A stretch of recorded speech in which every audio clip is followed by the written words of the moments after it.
नमस्कार साथीहरू। आज यो विप्रेषण सम्बन्धी सम्पूर्ण विषयवस्तुलाई एउटै भिडियोमा अपलोड गर्दैछु। तपाईहरुलाई काम लाग्न सक्छ, हेर्नुहोला। यो विप्रेषण भनेको के हो, नेपालमा विप्रेषणको प्रभावबारे उल्लेख गर्नुहोस् भनेको छ। यसमा चाहिँ हामीले परिचयलाई हेर्न सक्छौं। स्वदेशी श्रमिक विदेशमा गई श्रमबाट आर्जित विदेशी मुद्रा परिवश्य वा अपरिवश्य विदेशी मुद्राको रूपमा स्वदेश पठाउँछ भने त्यो कारोबार वा विदेशी मुद्राको अप्रवाहलाई विप्रेषण भनिन्छ भनेर भनेको छ। हामीले सैद्धान्तिक रूपमा चाहिँ विप्रेषणलाई इनफ्लो र आउटफ्लोको रूपमा हामीले लिन सक्छौं, जसमा परिवश्य वा अपरिवश्य विदेशी मुद्राको आर्जन तथा आउटफ्लो दुवैलाई विप्रेषणको रूपमा भनिए तापनि नेपालको सन्दर्भमा इनफ्लोलाई मात्र विप्रेषणको रूपमा चित्रण गरिन्छ। विप्रेषण एउटा एजेन्सी फङ्सन पनि हो, जो चाहिँ विशुद्ध कमिसन आर्जन गर्ने कारोबारको रूपमा बैंकिङ क्षेत्रले कारोबार गर्दछ। यसको विशेषताहरूमा हामीले हेर्न सक्छौं र विप्रेषणले नेपालमा पारेको प्रभावहरू पनि प्राय लोकसेवाको एक्जामहरूमा अत्यन्तै धेरै सोधिरहेको छ, जसमा यसको सकारात्मक प्रभावहरू र नकारात्मक प्रभावहरूलाई हामीले हेर्न सक्छौं। यसमा केही कुराहरू पुरानो नै हुन सक्छ, कृपया सच्याउनु होला साथीहरूले। सकारात्मक सँगै नकारात्मक प्रभावहरू पनि यता रहेको छ।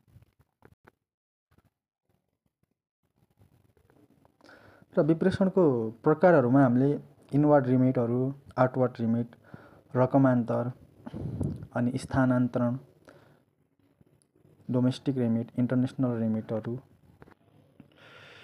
लिन सक्छौं। त्यस्तै नेपालमा विप्रेषण औपचारिक च्यानलबाट आउन नसक्नुको कारण र औपचारिकबाट भित्राउन गर्नुपर्ने प्रयासहरू पनि यहाँ साथीहरूले हेर्न सक्नुहुन्छ।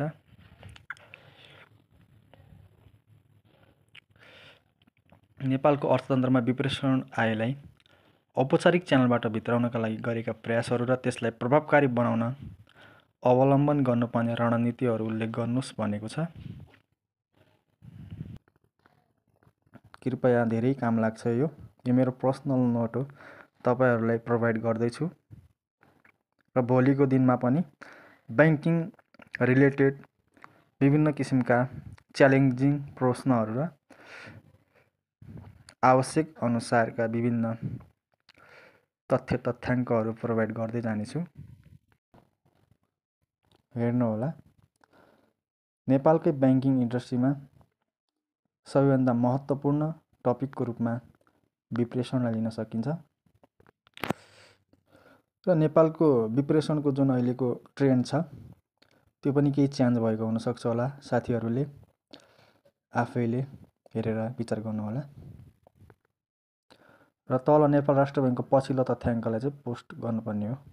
विप्रेषण कारोबारको लागि प्रयोग गर्ने उपकरणहरू यहाँ उल्लेख गरिएको छ र विप्रेषणलाई डच रोगबाट बचाउन हामीले अल्पकालीन, मध्यकालीन र दीर्घकालीन उपायहरू के गर्नुपर्छ त्यो कुराहरूलाई उल्लेख गरेको छ।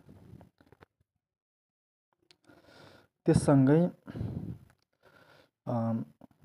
यसमा मैले उपलब्ध गराएको यो 8-10 वटा प्रश्नहरूबाट नै लोकसेवामा एक्जामहरूमा चाहिँ सोधिरहेको छ। योभन्दा बाहिरबाट आउने सम्भावना नकाब बराबर नै हुन्छ। कृपया राम्रो लाग्यो भने यो च्यानललाई लाइक, सब्स्क्राइब गर्नुहोला र आजदेखि बैंकिङ सम्बन्धी मसँग भएका नोटहरू र मैले जानेको कुरा र अबको दिनमा आउने जुन बैंकिङ इन्डस्ट्रीको परिकल्पना गरिएको बाटो छ त्यो अनुसार मैले विभिन्न टपिक अनुरूप विषयवस्तु ल्याएर आउनेछु। धन्यवाद।